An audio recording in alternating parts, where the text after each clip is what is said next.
The effectiveness of a high-stakes digital investigation often depends less on the technical tools used and more on the quality of the partnership between the forensic experts and the legal counsel.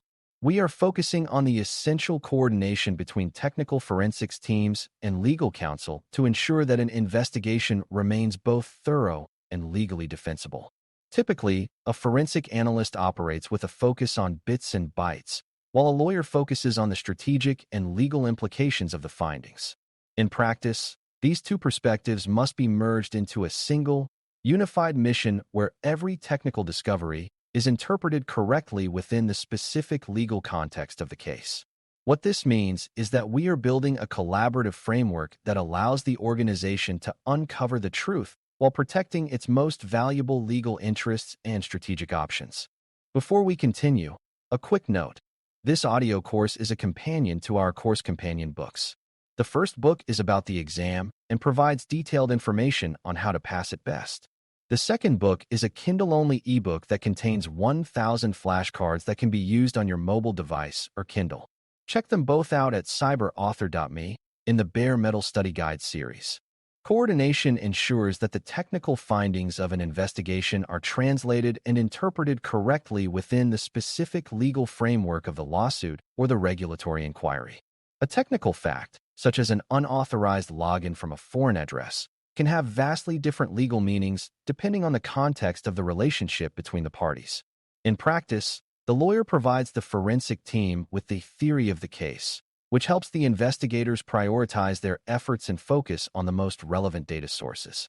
Typically, this ongoing dialogue prevents the forensics team from becoming overwhelmed by irrelevant technical data and ensures that their reports are useful for the legal decision makers.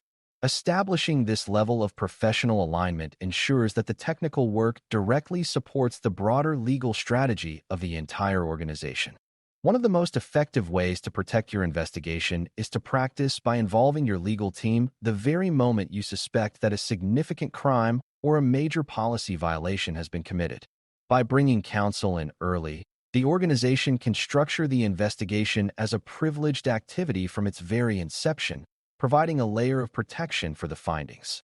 In practice, the lawyer should be the one to officially retain the forensics team, creating a formal legal bridge that allows the experts to work under the direction of counsel. Typically, this early involvement ensures that the investigative methods used will not inadvertently compromise the organization's legal standing or violate any privacy regulations. What this means is that you are using legal expertise to create a safe and professional environment for your technical work. A major and frequently occurring pitfall in corporate governance is the tendency to let the information technology (IT) department lead a sensitive investigation without any formal legal oversight. While the IT team is highly skilled at technical analysis, they may not be aware of the specific legal requirements needed to maintain attorney-client privilege over their findings. In practice, an investigation conducted purely for business continuity or system repair is often discoverable by the opposing side in a lawsuit, meaning your internal reports could be used against you. Typically, if the legal team is not directing the work, the organization may accidentally waive its right to keep the investigation's results confidential. This realization highlights why the lawyer must be the ultimate director of any investigation that carries significant legal or reputational risk. You can achieve a significant and immediate quick win for your investigative protocol by establishing a formal and written communication protocol for all members of the response team. This protocol should specify that all significant communications must be directed through counsel and that any written reports must be marked as privileged and confidential. In practice, this ensures that the flow of information remains controlled and that the legal protections for the work product are consistently maintained. Typically, a clear protocol prevents the accidental leakage of preliminary findings to unauthorized individuals within the organization who do not have a need to know. What this means is that you are using administrative discipline to bolster the legal defensibility and the confidentiality of your technical investigation. Visualize a professional scenario where your comprehensive forensic report and all associated internal emails are protected from discovery by the opposing counsel because the work was created specifically for counsel. In such a case, The judge recognizes that the investigation was part of the legal preparation for litigation and allows the organization to keep its internal analysis and theories private. Typically, this protection is what allows the leadership team to have candid and honest discussions about the facts of the case without fear of those discussions being used against them. In practice, this safe harbor for information is only available if the organization has followed the rigorous coordination steps we have discussed today. This visualization serves as a powerful reminder that the legal structure of your investigation is just as important as its technical accuracy. In the field of law and governance, we use the specific term attorney-client privilege to describe the fundamental legal protection for confidential communications between a lawyer and their client. This privilege is designed to encourage open and honest communication, allowing the client to provide all the facts to the lawyer so that the lawyer can provide the best possible legal advice. In practice, when a forensic expert is hired by a lawyer to assist in an investigation, their communications can also be covered by this privilege under what is known as the counsel doctrine. Typically, this ensures that the technical specialist can work as an extension of the lawyer, providing the expertise needed to understand the digital evidence without breaking the confidential circle. What this means is that you are using a centuries-old legal principle to protect your modern technical findings. Reviewing the specific scope of work with your lawyers on a regular basis ensures that the forensics team does not overreach and perform activities that are outside of their legal authorization. An investigation that drifts into unauthorized areas such as searching a personal device without a clear right to monitor can lead to claims of privacy violations and can compromise the entire case. In practice, the lawyer defines the legal boundaries of the search, while the forensic expert provides the technical methods to stay within those boundaries. Typically, this ongoing review ensures that every technical action is justified by a specific legal need and is conducted in a way that respects the rights of all individuals involved. This commitment to scope discipline is what ensures that your investigation remains professional, lawful, and fully defensible. Imagine the professional frustration and the potentially devastating legal consequences of a court ruling that your entire technical investigation is inadmissible because you failed to follow a specific legal directive. This can happen if the forensics team uses a collection method that was not authorized or if they fail to maintain a proper chain of custody as instructed by counsel. Typically, when a judge excludes evidence, it is because the organization failed to prove that the data was gathered in a fair, reliable, and legally sound manner. In practice, the cost of a failed investigation is not just the money spent on the forensic firm, but the total loss of the organization's ability to prove its case or defend its actions. This realization highlights why the lawyer must be the ultimate decision-maker in any matter that involves the rules of evidence and the courtroom. Every professional should anchor their investigation strategy in the fundamental principle that the lawyer is the ultimate decision-maker and director in any matter involving legal risk or potential litigation. While the technologist is the expert on the data, the lawyer is the expert on how that data will be viewed and used by the judicial system. In practice, this means that the forensics team should never produce a final written report or share findings with the board of directors without the express approval and review of the legal counsel.